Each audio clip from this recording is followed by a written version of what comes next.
American dream is dead. But if I get elected president, I will bring it back bigger and better and stronger than ever before, and we will make America great again. Thank you. Thank you very much. 2016, year of the snake. It's time for a change in the White House, y'all. Bring it. How's it going, folks? Click the share button. Let folks know we are live.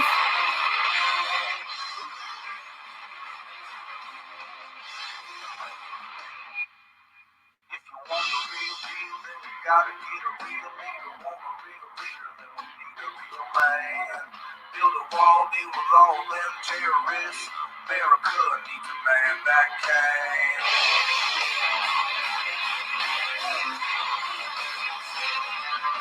If you wanna feel safe, keep your own Hey, Debbie, how's it going? Good to see you. gotta play your trump card. I say Trump, you say hell high. When I say Trump, you say hell high.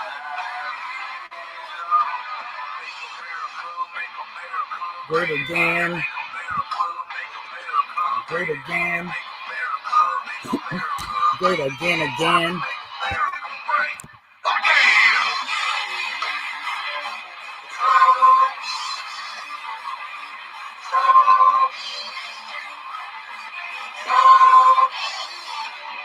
Hello, Tracy. How's it going? Good to see you from Ohio.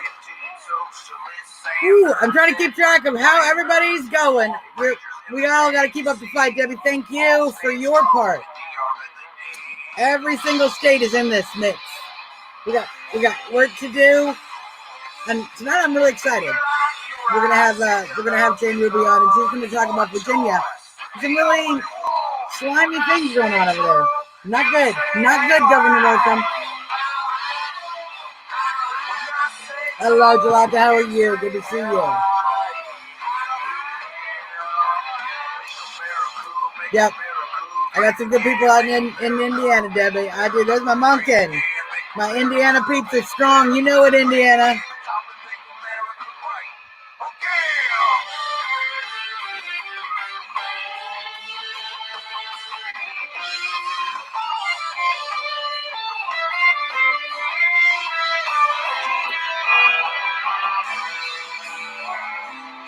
Are you a real patriot of the USA? Do you like having the right to bear arms? Yeah. Protect your family? That's right, my Hoosiers. What about the ability to work a job? Have jobs available to workers? You know who we need? His name starts with a D and ends with a Trump.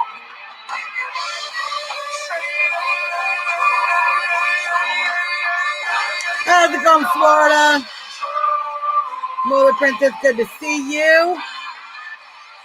A Trump's mermaid. Awesome.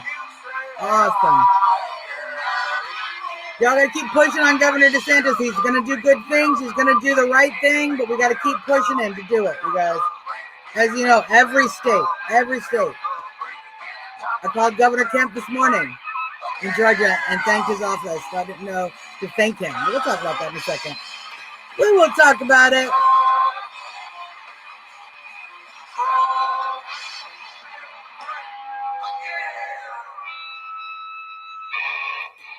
Hello, everyone. Welcome to the show. You are watching the one and only Trump Talk US live in DC with Suzzanne Monk. We are 8 minutes away from the Capitol, which is still shut down, although they did make everybody wear their little stupid masks badly. Did you see that? And then they had them come in a little bit at a time to hold this vote so they could increase the amount of money that they have put out to the Small Business Emergency Fund. Why? Because you shut down all the businesses and there was such huge demand on top of the fact that we had publicly traded companies like Ruth Chris, etc., who dipped their little fingers in the government money. That's one of the problems we always have with stimulating our way out of a problem. How's it going, Carol? Good to see you. Stimulating our way out of a problem We need to open our way out of the problem. We need to reopen America. We need to reopen our way out of this issue. That's the only way we're going to solve it. I want to give a shout out to our friend Diane Ventura with the Trump towel. And of course, my Reopen America partner. She made these great t-shirts. You can see them over my shoulder. And I am wearing the delightful sweatshirt. Cozy. So cozy. I'm so toasty. I'm toasty and I feel good when I go out and I do essential shopping because I'm sharing the message. It's bold. It's bold. We have to keep doing it. So we also, of course, we're going to have a special guest on. I'm waiting for Jane Ruby to be able to pop in. She's downloading the software so that she can use the system and pop in here. She's going to talk about her experience. Now, Jane and I have been friends for a while. She actually contracted the coronavirus, COVID-19, and has been working for several weeks, getting healthy, being healthy, trying to get healthy, trying to recover. Unfortunately, Virginia, not very supportive when it comes to treatment of the coronavirus. So we're going to talk with her a little bit as she's getting ready, though. I do want to talk a little bit about what everybody's talking about right now, you guys. Everyone freaking out about what President Trump said, claiming that President Trump suggested that we inject disinfectant into our system. Now, Trump never said any of this. It's what we've gone through every single time. Every single time. Debbie, I don't know why it won't let you share, but Facebook has been messing with me a lot lately. So it's very frustrating. I'm not surprised if they're preventing you from sharing.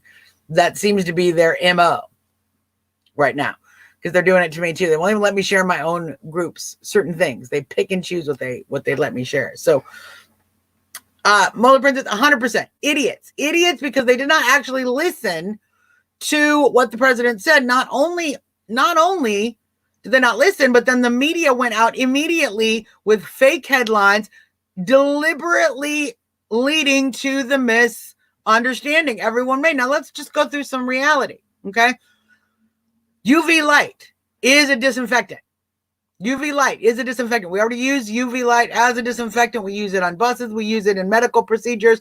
There is a variety of research that's actually being done talking exactly about what President Trump is talking about. There are also already several things that we take into our body, Thermosol, for example, several things. And here's Jane popping in. We're going to pull her up in just a second. That we take into our body all the time. We're going to find out as we're going forward over the next few days, several days, that the president was right all along, just like he was with hydroxychloroquine and other treatments. So I want to pull in Jane. I'm really excited to have her. Let's pop her up here on the screen. Hello, my friend. How are you? Hello, Suzzanne. Thank you for having me tonight. Oh, thank you for coming on. I know you're tired. I know you've been healing and recovering, and so I appreciate you taking some time to talk to my folks about what you've gone through. Now, everybody, just a quick primer on Jane Ruby. We've been close friends, but we are friends in part because we are such loyal patriots to this movement and have been fighting very hard for our American First principles, for our great president, Donald Trump. And Jane has her own show, Dr. Jane's DC. She has been, in fact, she was going to have me on her show to talk about Reopen America while she was sick in bed with the coronavirus. So, Jane, welcome and thank you for coming. Tell everybody a little bit about what you've been going through over the last several weeks now as far as the disease, and also what you're experiencing in Virginia with getting treatment for the disease. Yeah, along the way of the journey of this thing, I didn't even realize it, but I was soon to find out that if you live in a Democrat state, your life is in danger. And I'll explain that in a minute, but just to give you and your viewers a little bit of the timeline, on March 25th was a Wednesday. I was actually supposed to be in Palm Beach for a dinner at Mar-a-Lago. I work with Dr. Gina Loudon in terms of fundraising. You know, we bundle together, and for the president's, and I had an opportunity to go, and I was really looking forward to it. It probably ended up getting canceled, but that morning, coincidentally, I became flu-like, and then waking up with fevers each morning. By Friday, 2 days later, I called my family doctor who sent me for one of those drive-through tests. And, I really had been social distancing in Arlington. I hadn't gone into DC. I really wasn't with a lot of people.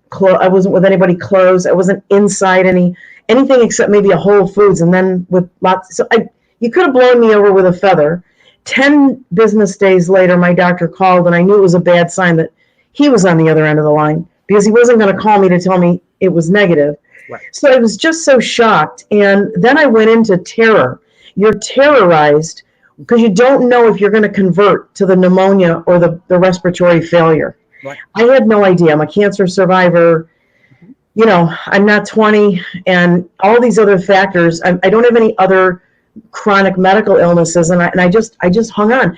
And it's very isolating, because unless you have a spouse or anybody living with you, which I don't, you had to bear this out alone. Right. But early in the process, when the doctor first called me, I said, okay, let's go. If I'm positive, let me have the drug. I mean, you know, he said, oh, we don't give that. We just give that to a few people in the ICU on a ventilator, and then it's a case by case. And I said, well, why would you wait until somebody's on their way out? Right. And he was, I've known this guy for 8 years. I just didn't hear the same person. Mm-hmm. And I just sort of, you know, put that aside. The fever went on for 18 to 20 days. It just wouldn't stop. So I got talked into by my family and a couple of other friends, people you know, that care a lot about me, like Patty Lyman. She's an attorney running for, you know, Republican committee woman from Virginia. Right. And, you know, Brianna Altman, who's an IT specialist and political activist. And, you know, and it was an ordeal, Suzzanne, because I had to get, and they helped me get Arlington County first responders to take me. And they didn't want to take me. They made me walk outside. I was so weak. They hooked me up to all these gadgets with this boombox thing on the curb. And they were on the phone with the doctor from the Arlington first responders, you know, walking back and forth. Should we take her? Should we not? I'm like, guys, make a decision. Right. And they looked at the box, and my heart rate was going up. It was 120. My blood pressure was through the roof. It was just stressful. And they said, well, you know what? Forget it. We're taking her because of vital signs. I mean, I was about to. So I went to the hospital. About 3 hours later, I got a chest x-ray result back. Thank God it was clear. I wasn't brewing a pneumonia. And they did blood work, which was normal, which is actually common when you have a virus. If you had a bacterial pneumonia or infection, your labs would be all over the place. Right. And I said to her, I'm positive. I'm all these other things that have a little bit of a risk to it. You know, wait till I'm on a banana peel. I mean, and I was told, by the way, from those people's doctors, like Patty and Brianna and some other people, that if you can get to a hospital in Virginia, you can get it. Right. Well, guess what, friends? BS.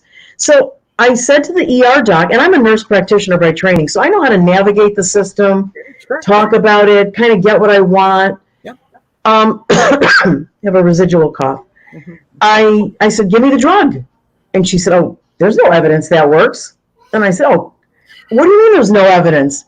The FDA just went out of their way to prescribe off-label. And I don't know if you know this or not. You probably do because you're very well researched and read, Suzzanne. But off-label means that you're prescribing something for an indication other than that which it was originally approved. It's not illegal for a doctor or nurse practitioner to prescribe. We do that with a lot of drugs. We do that with a lot of medications. And with a novel virus like this, it wouldn't be on the list of prescribed medications. But it certainly is something we could use it for if we're seeing results. And we see a lot of positive results with it across the country.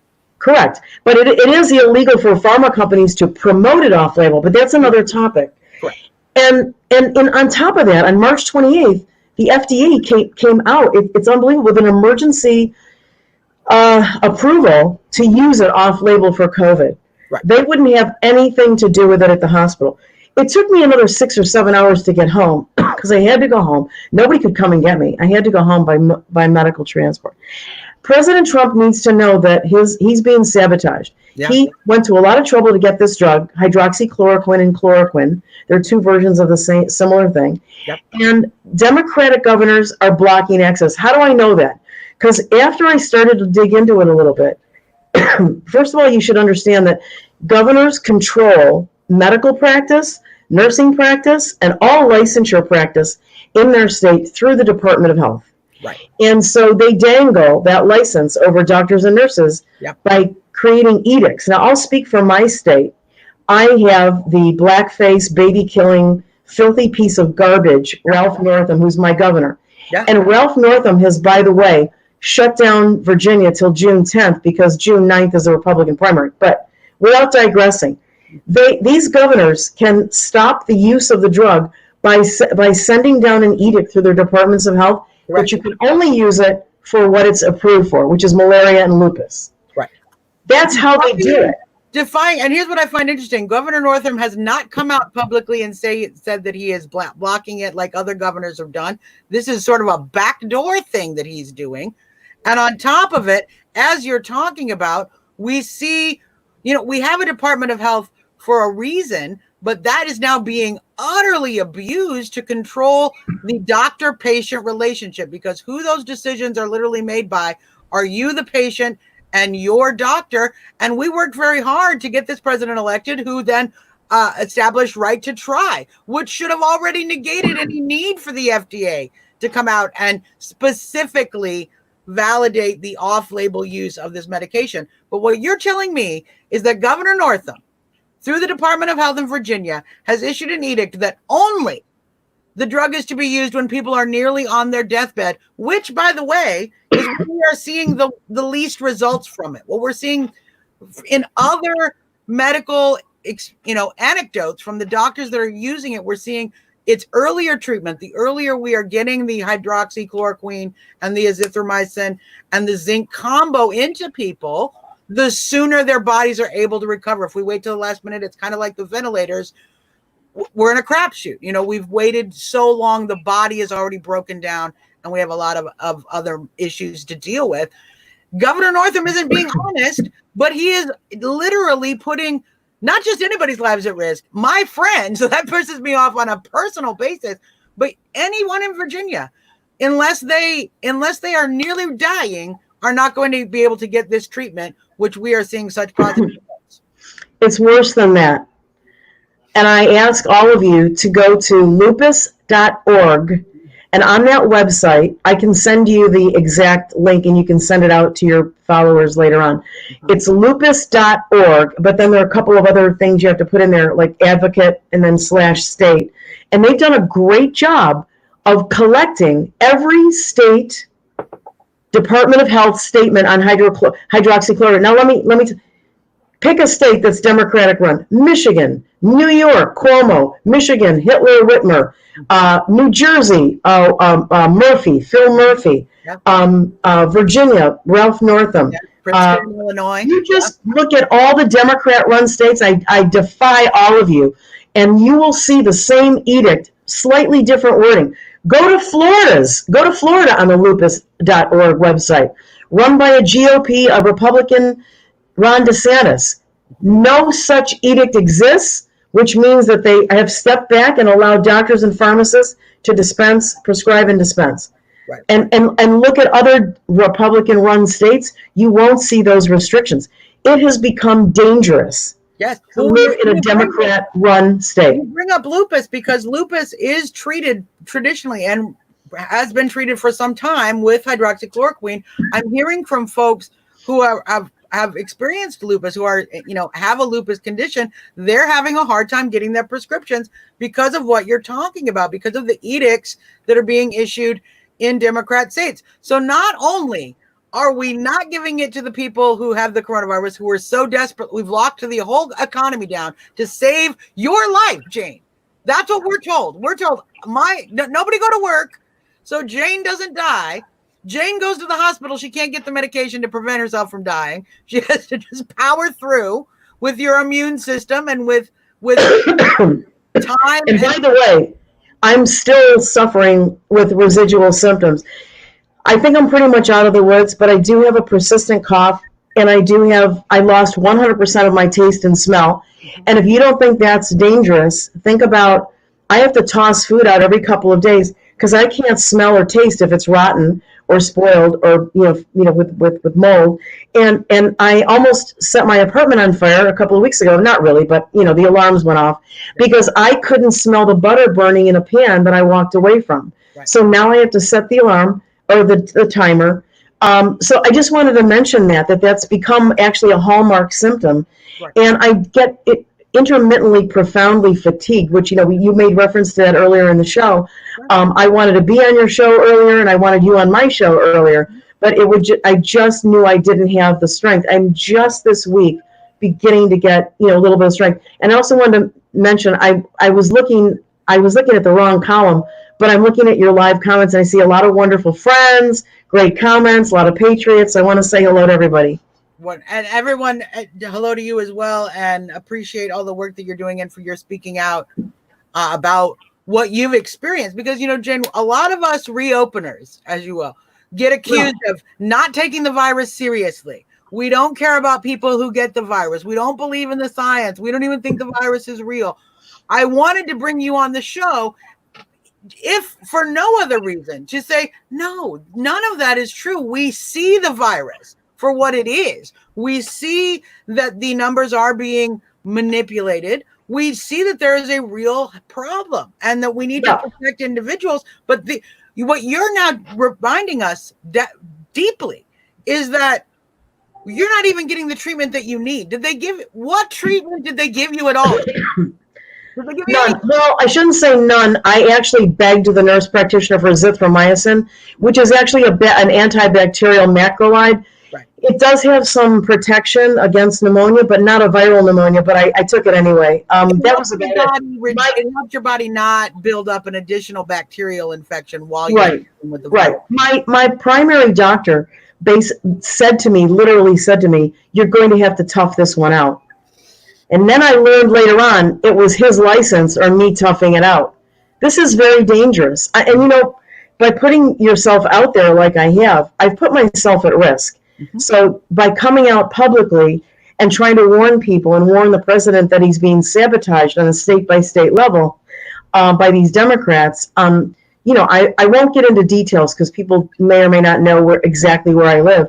But I have, I'm dealing with a little bit of a potential threat. I could be evicted. People are reacting very crazy to this whole thing. Both because of your virus, positive diagnosis, but also because of your speaking out. And I've been cleared by the Department of Health in terms of, they took me out of isolation, which you can't leave your home at all. And they put me into the general population like the rest of you, which is general quarantine. Right. So, I never violated any of their directives. In fact, I certainly didn't want to be a human, weapon. So it's just the fear and the psychology is what's dangerous. But what's really worrisome, and by the way, there's a lot of publicity coming out about this Karen Whitsett. Yeah. And she's a Democrat lawmaker in Michigan, and she got coronavirus, and she begged for the hydroxychloroquine, and Gretchen Whitmer made an exception, and she got it, and she immediately got better. And now she's getting all this little attention, and President Trump saying, yeah, come on over and be a Republican. You know what? Before you become a Republican, Karen Whitsett, work with Whitmer to reverse your state's stance on blocking hydroxychloroquine or any other treatment for COVID-19. Because, Jane, what you're saying, Jane, and when you say that President Trump is being sabotaged, they are literally using the lives of their citizens in their state to sabotage the president. This is in no way, we're not pulling any punches. That is exactly what is happening by resisting treatment. Your example in Michigan is a perfect example. They got the treatment early. She got better very quickly by resisting allowing everyone access to this treatment, which the FDA has approved, which has been used for many, many, many, many years. We certainly know what this drug can do and has shown great success so far. They're literally putting people's lives at risk. People are dying because they will not be given this treatment. I'm going to tell you why the Democrat governors are doing it. I'm going to take this one step further, because if I'm going to do this publicly, I might as well have the balls to do it all. And I know you'll appreciate that in me. I do. They're doing it because, and you could see the handwriting on the wall. Come on, everybody. With the three phases, You know, that's kind of a setup for, oh, gee, we're still in phase one in a Democrat state. Next April will be some of these Democrat states will be in phase one. And the reason they're doing it is because they want to drag out their COVID experience. Yep. They want to drive up their death numbers. Yes, I'm going to come out and say it. They do. Because the whole point of this economic bioweapon from China in a lab in Wuhan that is owned by a subsidiary of Bill Gates, and that's for a whole other show, okay? Right. The whole point of this economic Chinese bioweapon, what was President Trump saying in January? Did you look at your 401? This is the greatest economy and the greatest country in the world. Yeah. We're doing better than we've ever done before. Lowest unemployment across everybody. African Americans, Hispanic Americans, Asians, everybody, children, crickets. Dogs are working more. Everybody had more jobs. And we saw that a full reversal now. Yes, if you couldn't think of a better weapon to take all that down. What do you have? No Trump rallies. Yep.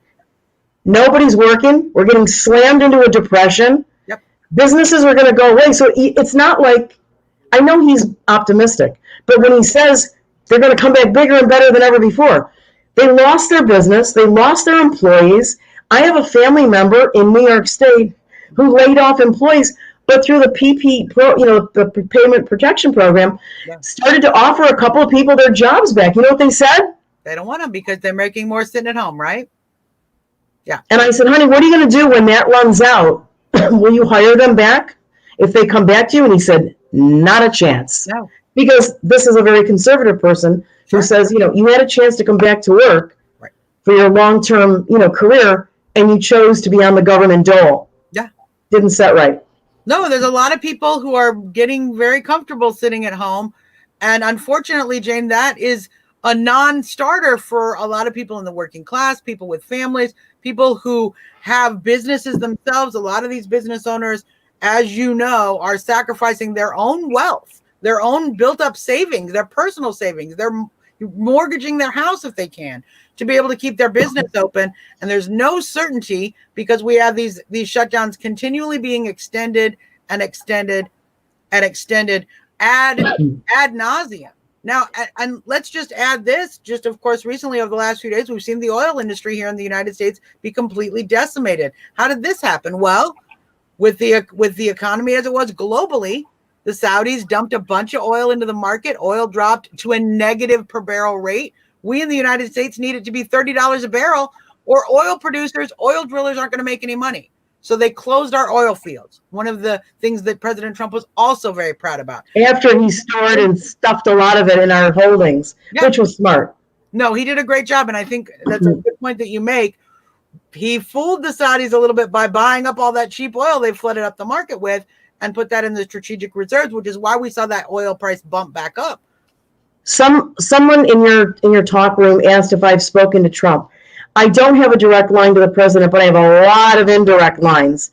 And I don't want to say a lot of names, but if I named a few people that are really big, they're on, Fox News a lot, and they have a direct line, and one of them is a special advisor to the president. Yep. Those three people are helping to get the word to him. I don't care if I ever speak to him, as long as he gets the word privately. So I just want to let people know that. And they're trying to get it to bigger media outlets, like more mainstream, like a Tucker Carlson or something. So keep your fingers crossed. If you're on social media like Facebook, on Suzzanne's site, or on my Twitter, retweet it, because the more it's exponential, and we'll get it out. And we'll warn people in Democrat states. What do you think President Trump will be able to do? He's being set up. How do you think he can react to defend himself from this obvious attempt at sabotage? I always say, we're so lucky to have him, but he can't do it all. And it's time to get up off your asses, off the couch. I can't stand the Burger King commercial where the person's on the couch and they take the couch and they stay on it. And you're a patriot if you keep your ass on the couch and take government money. Right. We've all been turned into socialists. Come on, wake up. More pushback. If you don't want to go out in public and protest, then get on the phone. I used to work in the Office of Presidential Correspondence in President Trump's first 2 years. Email, phone call, write a letter. If you inundate the correspondence, believe me, if thousands of letters come in on a certain topic in a certain direction, that gets prioritized. Believe me, it gets up to him. Well, and I'm glad you said that, Jen, because as you know, Reopen America, that's been our main focus from the beginning, is getting people active, calling, emailing, writing your governor, your mayor, and even the president. Let him know we're ready to reopen. We can't endure this economic shutdown any longer than we already have without suffering permanent damage. And as the statistics show, for every 1% increase in unemployment, we see a 3.3% increase in drug overdose deaths and nearly a 1% increase in suicides. So we are looking at about a 20% increase in unemployment. We were at pretty much full employment. We're looking at 20 to 24% unemployment. And that number is probably much higher when you look at the gig economy and all of the folks that are not able to apply for unemployment insurance, but are also out of work. So we are looking at millions, tens of millions of people out of work across the country. This is why we see unemployment offices not being able to respond to all the requests. People are getting shut out of the websites are crashing. So we don't even have an idea of how deep this damage is, and we've got to get started. Now, Jane, that's one of the things that, this is why I love you. I love you for a lot of reasons, but one of the reasons I love about you is that your values, your principles are always the most important thing about you. And if that means you suffer a little bit, or you don't, maybe you don't get things the perfect way, you have always put principles first. And it really touched me to know that you were working hard to help me get out the Reopen America message. And then we will. Struggling. Tell me a little bit about how you felt about that, knowing you have the disease, but knowing also that this economic shutdown is not functional or something that we should continue doing. And how have people reacted to you being both a virus survivor and a reopener? Well, a lot of people jokingly say they want to be a closer friend or whatever because they want my antibodies if they get sick. But no, I mean, it's been a very long road. I'm still recovering. It's very frightening, the terror when you're in it of waiting to see if you're gonna, and I was alone, so I was afraid that I could convert and maybe in my sleep and I wouldn't even know. But the media did a lot of that. They really made it worse and worse for you to have fears about how you were going to be able to deal with it with your body. Yeah. Well, let's not go down that. I don't want to go down the hall of the horribles because I'll have nightmares. Right. But I do expect to make a full recovery. It's just life. I mean, I don't even know anybody in DC or Arlington right now who has gotten this virus, right, other than myself. And I know the numbers in my area. They're about 400 or 500 in Arlington County. It's just really strange. I might have been vulnerable. My immune system might have been down. I don't know. But being a nurse, I took certain precautions. I knew to wipe things down. Right. But whatever, it happened. It happened. If I can help other people be aware, because if one of your loved ones gets sick with this and you end up in the hospital with them, you're going to be fighting for that drug, and you're not going to be able to get it in a Democrat-run state. Right. That's the story. Politichicks published my article. LauraLoomer.com and Laura published my article. Yeah. Other people were offered it. They haven't picked it up yet. Right. But Patrick Howley, pushed it out. He's a great reporter. So it's not about me surviving COVID-19. It's about warning you that if you get it or your loved ones get it, right, and you get more seriously ill. I mean, I was pretty ill. Yeah. If that's mild, I wouldn't want to see the severe. Right. And warning folks that when we're starting to look at these numbers in these Democrat states, be aware that those numbers include the fact that these people are being denied treatment. Yeah. Yeah. I want to thank your audience people before I forget, and before you say goodnight to me. I don't know when you're going to send me on my way, but I want to thank all the people in there that are sending their prayers and love. And I see you, and I really appreciate it. I do believe in the power of prayer. I prayed myself in that ER. I waited 3 hours to get that. I just wanted that chest X-ray. Okay. And the picture in my article is the one I took of myself. I said, you know what? I made it this far. I've got to do a selfie of myself. Right. And I caught the monitor in the back because I had a pulse oximeter on my finger. And they made me get up every hour and walk around the bed. They had everything sealed off. Right. And walk around the bed, and they were watching the pulse oximeter to see if it dropped below 97%. That's a measurement of whether your body is oxygenating, and it's a very early, tricky sign. And so I was laying there watching, this thing, and it stayed, thank God, above 97. And yeah, I do still have the residual cough. It's not nearly what it was a week or two ago. So it sounds kind of bad, but I'm getting there. Now, if the president is able to, do you believe that the president will be able to intervene in some way in these Democrat states so that these people can get treatment? Because obviously one of the most important things while we're doing all of this is to make sure that we reduce the amount of lost life. If this treatment can reduce the amount of lost life, everyone should have availability of it. Can the president do something about that? Or what is going to need to be done in these Democrat states? How are we going to fix this? Back to my original point. You guys might not want to hear it, but look at what he's done. He's brought all the equipment forward. He pushed the hydroxychloroquine and the chloroquine, right? Yep. He went to the FDA and got them to issue an emergency use, off-label use for it in COVID. Yep. And now he's being sabotaged. It's up to us in our individual states. Yeah. Unless, who knows what's going to happen.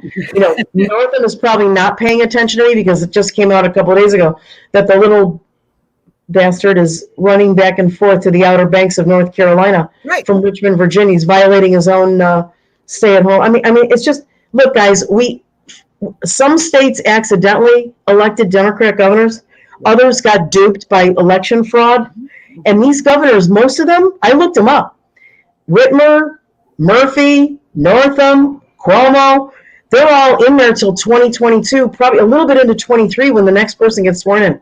Yeah. We have to dedicate ourselves to eradicating Democrats everywhere. They're destroying our country. And the Rhino GOP, the rhinos, they need to be plucked actually first, in my personal opinion, because they're tricky. You don't know once you know who they are, get rid of them because you know the enemy in the Democrats. Right.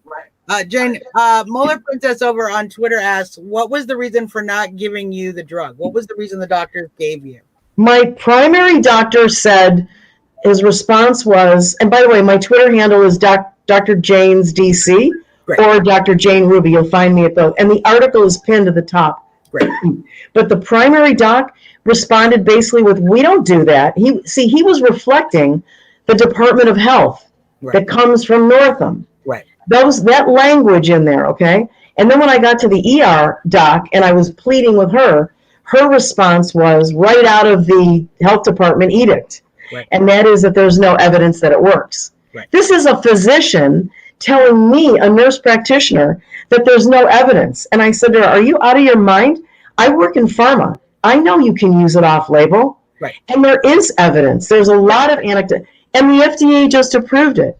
Yeah, thousands of cases, and the FDA has approved it. And what's so unfortunate is that it's not like this is the new drug. It's not like we're waiting for a magical treatment. This is something we've had on the market. We have experience with. Doctors have experience with this.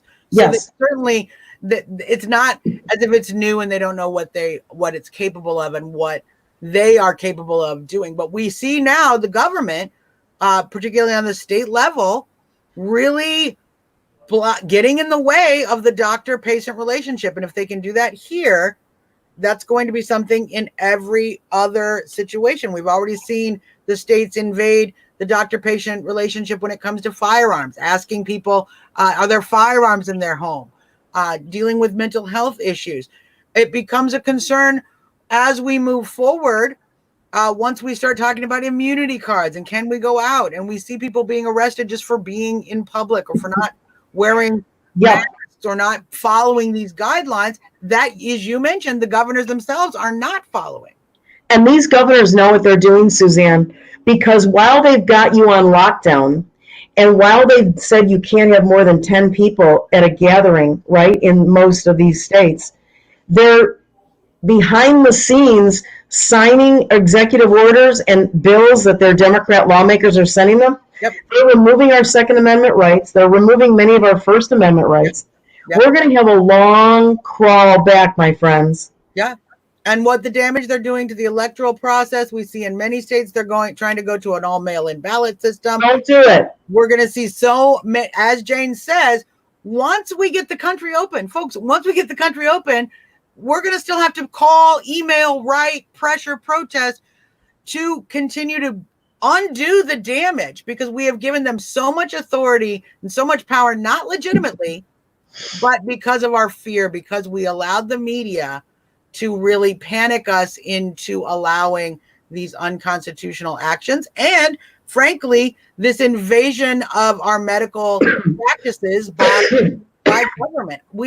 This is like Governor Northam setting himself up as a death panel all on his own. Yeah, look, these Democrat governors know that they got to run the ball into the end zone, okay? They know they've got another year or two, and they're going to inflict maximum damage on our liberties and our rights. They're going to change the face of their states. And I guarantee you that Cuomo, he's got all the justification he needs, okay? Even though his numbers are dropping, his new case numbers are dropping, he will be the last state to open. And unfortunately, I have a lot of family that are struggling in upstate New York because they're being punished for the downstate concentrations. It's just really tragic.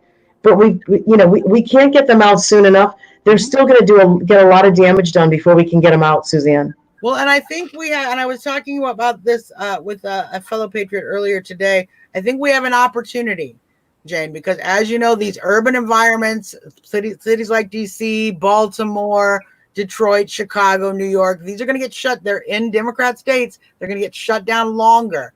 And we're going to have an opportunity to actually go out and reach out to those working class people who are struggling the most. It's going to be our job, you guys, to get out in these cities and earn votes, because the president is the one fighting for these people's jobs. These working class folks who can't put food on the table because Muriel Bowser doesn't think that it's safe enough, or Larry Hogan doesn't think it's safe enough in Baltimore, or obviously Northam down in Richmond, or Pritzker up in Illinois with Mayor Lightfoot. They are fine getting their haircuts. You can't get your haircuts. They are going to starve their own people to continue to put pressure on this president. How does it make sense? I'll get your hair on fire with this one too. How does it make sense to release prisoners, for God's sake? The best place to quarantine them is in these concrete walls in the prison. It's like a building. They're already quarantined. It's pre-quarantine. And what do you make? Like, what do you make of police who, will let criminals and gangsters throw water and garbage on their heads, but they'll chase me on a beach, or they'll arrest a mom in a park who's 100 feet away from another mom and her kid? Yeah. What is happening to our law enforcement? And this grow up here. You're mentioning Democrat states, and it's important to recognize this, because we've seen in Republican states, and even some of our purple states, if you will, states where they may have a Democrat governor, but the majority of the state is red. We've seen sheriff's departments claim they are not going to enforce these orders. So these deep blue states, your sheriff, your police, you have that infiltration of those Democrat values, if you want to call it, all the way down. And this is where you see pastors being arrested for holding drive-in churches. You see people being arrested for praying in front of an abortion clinic. This is where you see that, when that Democrat philosophy is seeped all the way down into your local law enforcement. Now, you have a viewer who I've been watching, because the person has been making several comments, and they're entitled to their opinion. I respect it, but they are kind of an outlier, because they're saying open early, more deaths, and worse economy. Actually, you're not going to have an economy to go back to.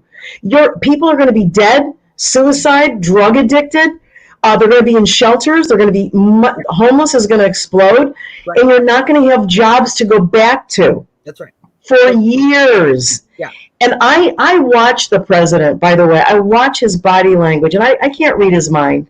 But I see him standing there in those briefings every night, and I can almost see him.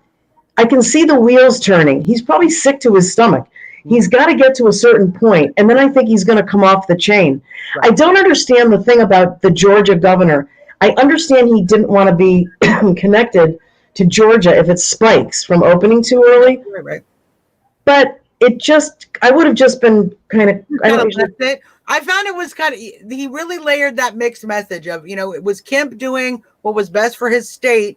And I kind of took that as the president preparing himself for the cover that he's going to have to deal with as we're opening up. He look, I myself have been accused of collaborating with the president to help reopen the country and start all these protests. It's all collaborated by the president. So the media is already working on this message that the president is doing all this, when we know for a fact it's grassroots folks, literally me sitting in this office right here, as well as other folks who have done very similar work, totally grassroots.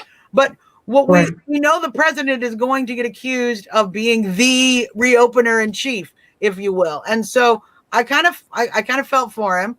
And I think that, he chose Governor Kemp because I think Governor Kemp has enough of a spine to say, hey, well, being the president, don't have to agree 100%, but I am going to do what's best for Georgia. And I think the president in his tweet even suggested that he needs to do what's best for Georgia and for the U.S., which I took as a little bit of a reopening the economy is really what's best, not just for our economy, but for our public health as well. We need to get people back into these hospitals for regular treatment. Jane, you're a cancer survivor. Can you imagine? They canceled in the process of having your cancer surgery and had to wait. I don't know what I would have done. They canceled I'm on a short leash with my oncologist at Georgetown University Hospital. And my April checkup was canceled indefinitely because of this. So no blood work, no physical exam for nodes and things like that. And the reason you get the checkups, let's just go through the whole thought process here. The reason you get the checkups is because cancer could come back, right? So if you're not getting the checkups, is it not possible as a patient, you could have a resurgence of cancer and you wouldn't know about it before it had become a problem? Is that true? People are suffering and they are holding back, and we've got to get back to normal life, guys. We know how to treat the virus. We know how to contain it. Right. It's enough already. And the other thing these Democrat governors know, but they won't do, is they have the right to go county by county. Correct.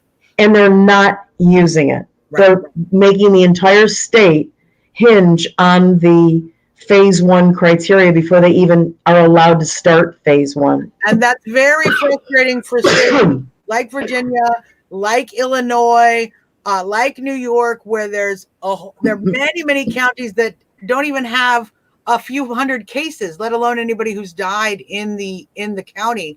And yet those economies are shut down, just like the urban areas that are obviously much more exposed. We've got to protest these Democrat governors. You've just got to call them every single day, inundate them, email them. You're home anyway.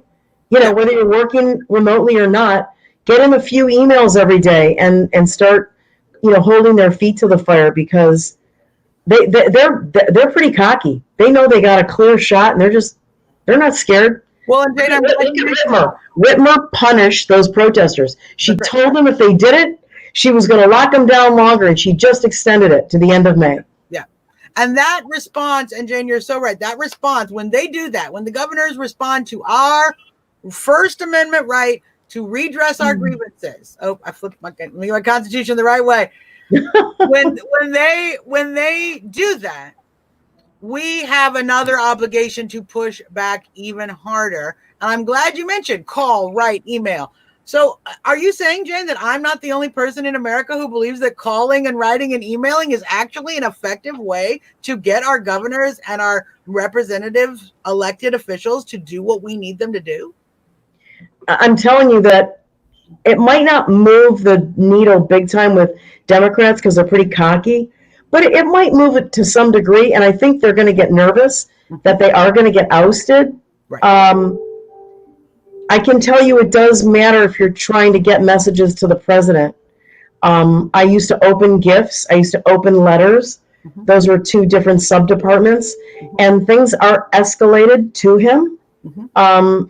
But more importantly, themes, if there's a common issue that people keep writing about, Correct. it will get escalated to him. Yes, 100%. And that's why we started Reopen America.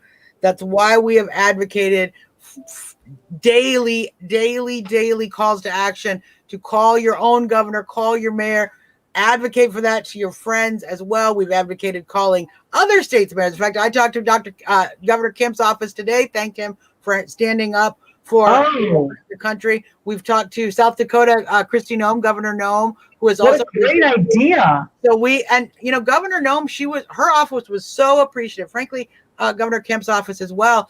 But they were so appreciative because, as you know, they're getting hit with the media. The media is calling them grandma murderers, and they're trying to kill their own people.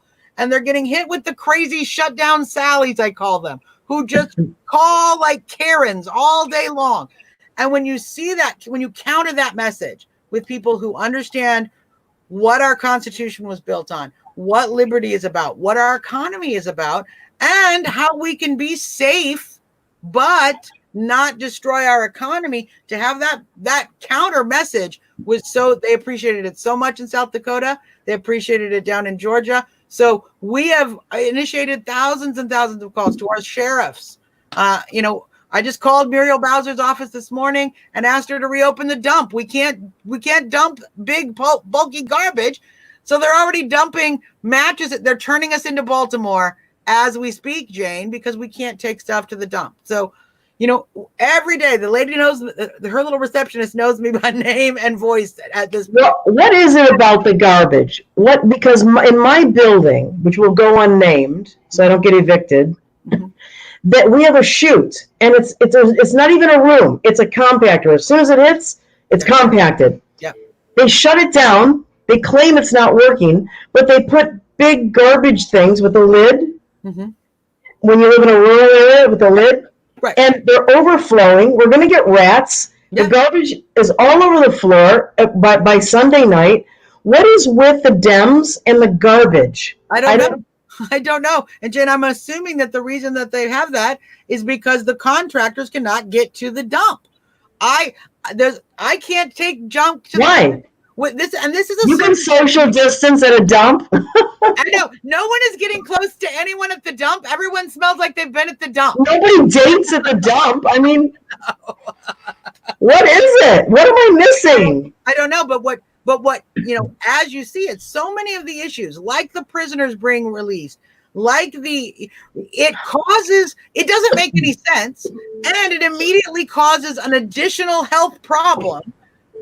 Community problem that is worse than whatever it is they're trying to fix. So we're trying to prevent one guy from getting the COVID at the dump, but we're going to build up rats. We've got garbage piling up in the streets. Yeah, we got 400 people in this building with rats. I mean, eventually the rats will come. Feed them, overflow your garbage cans in an enclosed room on every floor in a high rise, and you're going to get rats. Yeah. And you see that's exactly how, to be fair, in Nancy Pelosi's district, we see actual plague. For all of you folks calling coronavirus the plague, we have actual plague in Nancy's district, in part because of the rats, because of the feces, because of the sanitation problems in her district. The reason we live so long as Americans, the reason we have healthy lives, the reason we stay as young and beautiful as Jane is, and I'm sure there's also a beauty regimen in there somewhere. So, but the reason, let's not go there. I just let it go because we take care of sanitation. That's one of the main things that advanced medical health in history is sanitation. It's not vaccines. It's not all these other things, all those other useful things. The main factor that has improved people's lifespan over the last several centuries is sanitation. We're losing that. We've lost it in San Francisco, and we're seeing the Democrats literally undermine it here and in New York and other places. I swear it's intentional. I swear it's intentional. It's about taking this country down and becoming a gulag. Mm-hmm. Just like Terminator, and Sarah Connor was going around in her Jeep. At that time I was like in my 40s, and I thought, I'm going to be Sarah Connor, and you know what? I don't have the strength right now to walk to the end of the hall and back. Yeah. And I just can't even imagine if we go into being a gulag, and it's just disgusting. It's disgusting. If we don't get rid of all these Democrats in the next year or two, we deserve what we get. Yep. Because they have shown us that they have flipped all the way to the left and that they are destroying the country because they're going to get some reward out of it. Yeah. And don't take a vaccination unless you really do your research and know, because this whole thing is about Bill Gates, this whole thing in China. Yeah. Okay. And we've seen the Chinese. We've seen the Chinese. Obviously, they benefited in getting rid of the Hong Kong protesters from the way the virus came out in their country. Now they continue to benefit as they were able to open up. We see them affecting the world economy, coming in and trying to assist nations who are now bankrupt. So the Chinese are buying, you guys. They're buying because they bankrupted us. We allowed, through the World Health Organization and through the deep state in our own government, who is aligned with the World Health Organization, we have allowed a third war, a world war, really. We are at war with the Chinese. It is a war. It is a bio war. It is a silent war. When the president says the silent enemy, that's exactly what I think he's talking about. That's exactly what I think too. You know, Steve Bannon used to have an expression all the time, and he would say, "Pay attention to the signal, not the noise." And if you really listen to President Trump, when he says that silent enemy, he's talking about this virus as a Chinese bioweapon. Yeah. He was in the beginning. He never said the virus was a hoax, but he said everything around it, the hysteria, was going to be a hoax, and it was used. And I have to say, it was a brilliant strategy. Look at what it's done. It's brought down the world's economy, our economy, and we've got a sliver of a window to get back, folks, and to rebuild it. Yeah. You're not going to have this in a few more months. We have to do it as quickly as possible. Every day that we don't is another person that is starving, either here in the third world. As we just read in the report today, it looks like 173 million people will be added to the starvation rolls on the planet in 2020. I want to thank you for what you're doing with Reopen America, and I just haven't had the energy to do regular shows, but I did one last week where I just for 30 minutes and just told my story, but I want to have you on the show to talk more about Reopen America.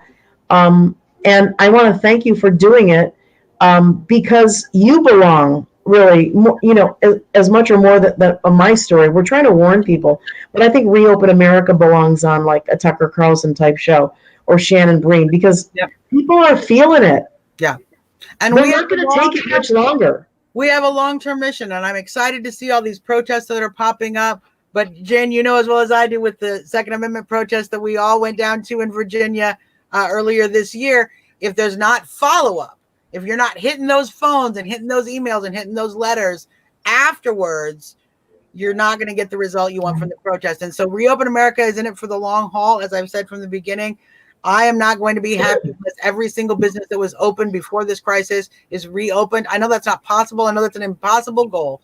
But that's my mission. I think it is unfair, it is inappropriate, and it is un-American that we have taken hardworking business people and crushed their livelihoods for a false protection of health. When we actually did not protect health, we are damaging health, putting more people at risk.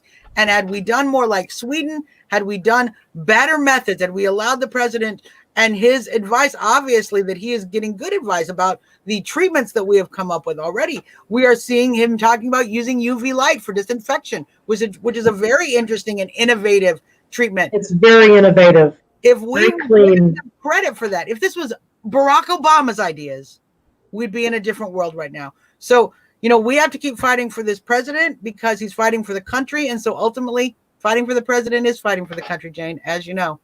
I know, Suzzanne, and I really applaud you for everything you're doing. As soon as I get my strength up, I'll join you and help you wherever I can. Well, you have been a trooper.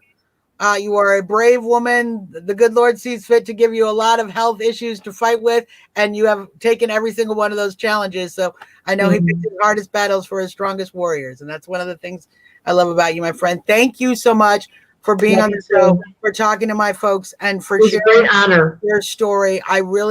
It is really brave in this time to share the story you're sharing, but it is vital. People need to know what's happening. It's life or death. So thank you for what you're doing as well. And I love you very much, my friend. Love you too. Thanks for having me on the show. Goodbye, everybody. Everybody, that was our dear friend, Jane Ruby. I love her. Love that woman. I appreciate so much having her on the show tonight. We're going to keep fighting, you guys. Reopen America has a long slog ahead. We're making a lot of progress, as you're seeing in the protest, as you're seeing in Georgia's reopening plan being implemented, several other states. Keep up the pressure. If you don't listen to me saying keep up the pressure, listen to Jane.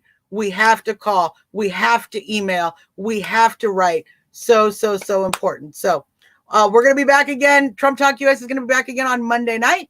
And we got a lot more stuff to talk about. As you know, this coming weekend, May 1st and 2nd, we will be here having our Reopen America rally. Reopen America, Keep America Open. We're going to be rallying in front of the White House, 24-hour rally. We're going to be doing a vigil for freedom overnight in Freedom Plaza.